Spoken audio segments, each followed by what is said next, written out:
Bonjour, je vais vous parler d'un mode de temps en français, c'est le subjonctif. Qu'est-ce que c'est le subjonctif? C'est un thème assez difficile pour les étrangers qui apprennent le français, donc parce que cela n'existe pas ou n'est pas tellement employé dans d'autres langues. Alors, qu'est-ce que c'est le subjonctif? Alors, le subjonctif est un mode. Ce n'est pas un temps verbal, c'est un mode verbal. Et pourquoi on a besoin du subjonctif? On en a besoin quand on exprime une attitude subjonctive.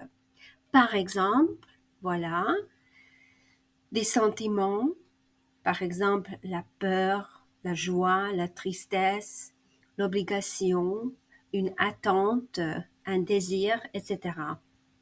Donc, quand on est dans un contexte subjectif, on a besoin de ce mode-là. Voilà quelques exemples. Dans ces phrases, vous voyez que le verbe principal est au subjonctif.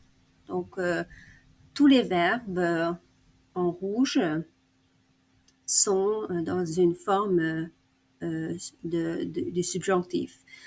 Par exemple, j'ai peur qu'il soit en retard.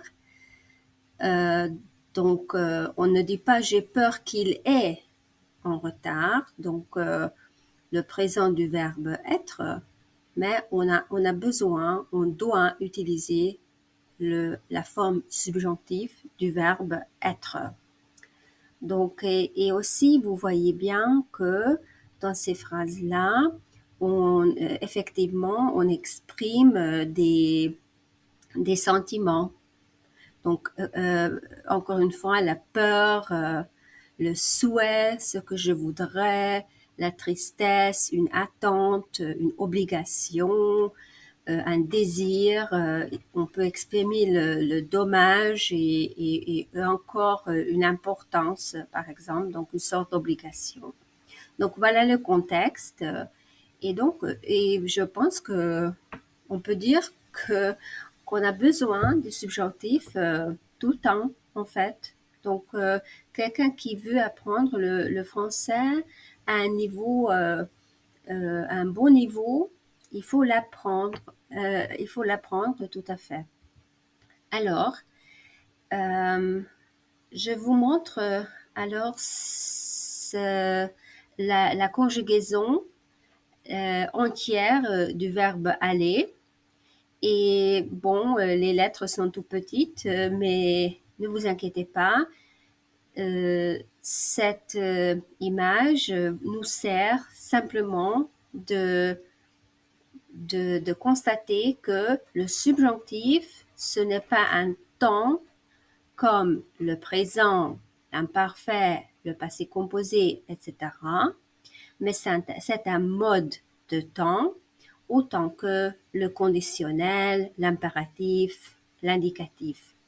Donc, on distingue des modes de temps et tous les verbes, tous les temps verbaux appartiennent au mode indicatif. Donc, il y a une distinction très claire entre l'indicatif et le subjonctif. Et vous voyez aussi que le subjonctif a une forme présente, une forme de présent, du passé, imparfait et plus que parfait.